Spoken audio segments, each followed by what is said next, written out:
నమస్తే అండి, నా పేరు రాజవర్ధన్ రెడ్డి. నేను ఇక్కడ మసూదన్ రెడ్డి గారి ఫామ్ దగ్గరకు వచ్చాను. ఈ మసూదన్ రెడ్డి ఫామ్లో చాలా విశిష్టత ఏంటి అని అంటే, మొత్తము ఇది 11 ఎకరాల ఫాము. ఈ 11 ఎకరాల ఫామ్లో ఈయన 150 ఫీట్ల పొడుగు, 100 ఫీట్ల వెడల్పుతున్న ఒక మంచి బావి తవ్వారు. ఈ బావిలో స్వయంగా వాటర్ ఊరుతున్నాయండి. ఈ సీజన్లో కూడా మంచి నీళ్ళు వచ్చినాయి.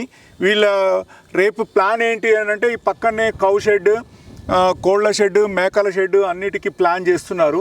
దానిలో వ్యర్థాలు ఏవైతున్నాయో కొన్ని దీనిలోకి పంపించేసి ఒక వింగ్లో ఇవి 2 భాగాలు చేశారు. ఒక భాగానికి ఆ వ్యర్థాలు పంపించి దీనిలో మంచిగా చేపలు, బాతులు, అన్ని రకాల జంతువులు పెంచడానికి దీన్ని తయారు చేస్తున్నారు. దీన్ని 2వ తారీఖు రోజు ప్రారంభోత్సవం కొరకు విజయరామ్ గారిని పిలిచారు. వారు కూడా ఒప్పుకున్నారు. వారి సారథ్యంలో ఈ క్షేత్రాన్ని ప్రారంభోత్సవం చేస్తున్నారు. దీని గురించి మనం మళ్ళీ మాట్లాడుకుందాం. ఇప్పుడు ప్రత్యేకంగా ఇక్కడ ఏంటి అని అంటే, ఈ ఏమంటారు అంటే సహజ సిద్ధమైన ఒక బావిని పూర్వకాలంలో ఎట్లా తయారు చేసిరో అట్లా తయారు చేసిరు. పాలేకర్ గారి సిస్టంలో కానీ, విజయరామ్ గారు కానీ, ప్రతి పొలంలో ఒక చెరువు ఉండాలి అనే ఒక కాన్సెప్ట్. మన పొలంలో పడ్డ నీళ్లు మన పొలంలో ఇంకాలే, మనమే స్టోర్ చేసుకోవాలి. ఆ స్టోర్ చేసుకున్న వాటర్ మొత్తం మనం వ్యవసాయానికి వాడుకోవాలి. ఆ ఆలోచనతోనే ఇది మసూదన్ రెడ్డి గారు, స్వప్న గారు కలిసి దీన్ని ముందుకు తీసుకెళ్తున్నారు. ఈ క్షేత్రాన్ని చాలా మోడల్గా తయారు చేస్తూ, ఈ వాటర్ సోర్స్ మనకు వ్యవసాయానికి చాలా ఇంపార్టెంట్ కాబట్టి వాటర్ సోర్స్ను ఈ విధంగా చేసుకున్నారు. వారి మాటల్లో కూడా ఎట్లా చేసిరు, ఏం చేసిరు అని విందాము. ఒకసారి మసూదన్ రెడ్డి గారు దీని గురించి ఒక్కసారి మా ప్రేక్షకులకు చెప్పండి సార్. ఇది ఇంతకుముందు చిన్న బావి ఉండే అండి. దీన్ని ఏం చేసామంటే, ఇక్కడ రోడ్డు వేయటానికి తర్వాత మనకి మట్టి అవసరం ఉంది. ఇది తవ్వుకుంటూ వెళ్ళినప్పుడు మొదట మాకు వచ్చిన ఐడియా ఏంటంటే, మనం ఎట్లాగా ఇంటిగ్రేటెడ్ ఫార్మింగ్ చేయాలంటే లైవ్ స్టాక్ ఉండాలి.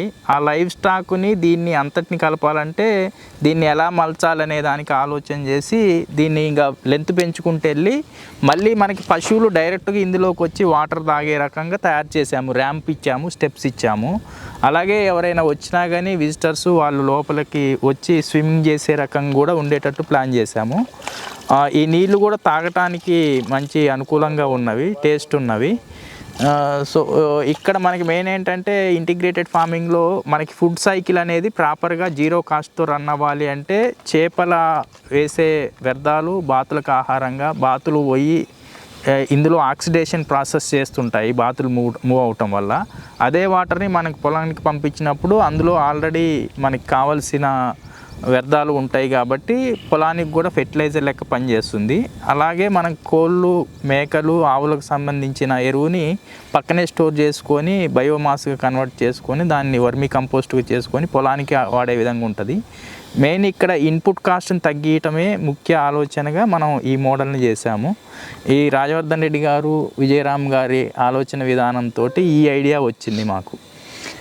సార్, దాంతో పాటు ఇక్కడ ఈ వ్యవసాయ క్షేత్రంలో టోటల్ న్యాచురల్గా ఉండాలి మొత్తం అనేది, ఏమంటారు ఇంటిగ్రేటెడ్ ఫార్మింగ్, జీవ వైవిధ్యం మొత్తం కలిగి ఉండాలి అని చెప్పి. ఈ జీవ వైవిధ్యము పూర్వకాలం మన తాతలు ముత్తాతలు చేసిన వ్యవసాయ సిస్టాన్ని మళ్ళీ పాలేకర్ గారి సారథ్యంలో, విజయరామ్ గారి సారథ్యంలో ఇప్పుడు మళ్ళీ కెమికల్ ఫ్రీ ఫుడ్డును ఎట్లా పండించుకోవాలి, ఎంత తక్కువ ఖర్చు పెట్టాలి, ఎంత ఎక్కువ లాభం తీయాలి అనే ఒక మోడల్గా దీన్ని తయారు చేస్తున్నారు. ఇది ఎక్కడో లేదండి, మన తెలంగాణలోనే ఎర్రవల్లి మండలంలో వేముల గ్రామం దగ్గర ఉందండి. ఇది అలంపూర్ నియోజకవర్గం కిందికి వస్తుంది. ఇక్కడ హైవేకు జస్ట్ 1.5 కిలోమీటర్ లోనికి ఉంటుంది. దీన్ని ఒక మంచి పర్యాటక క్షేత్రంగా తయారు చేయాలనేది కూడా మసూదన్ రెడ్డి గారి ఆలోచన. ఇది ఒక మంచి క్షేత్రంగా కావాలి, ఇక్కడికి రైతులు వచ్చి చాలా మంచిగా నేర్చుకోవాలి, దీన్ని చాలా బ్రహ్మాండంగా తీసుకోవాలి. 1 ఎకరాలో ఎంత ఎక్కువ సంపాదన చేయవచ్చు అనేది మేము మళ్ళీ చెప్తాము. దాని గురించి మళ్ళీ మాట్లాడుకుందాము ఇంకొక చెప్పాక. ఇప్పుడు ఈ చెరువు గురించి, ఈ బావి గురించి మనం మాట్లాడుకున్నామండి.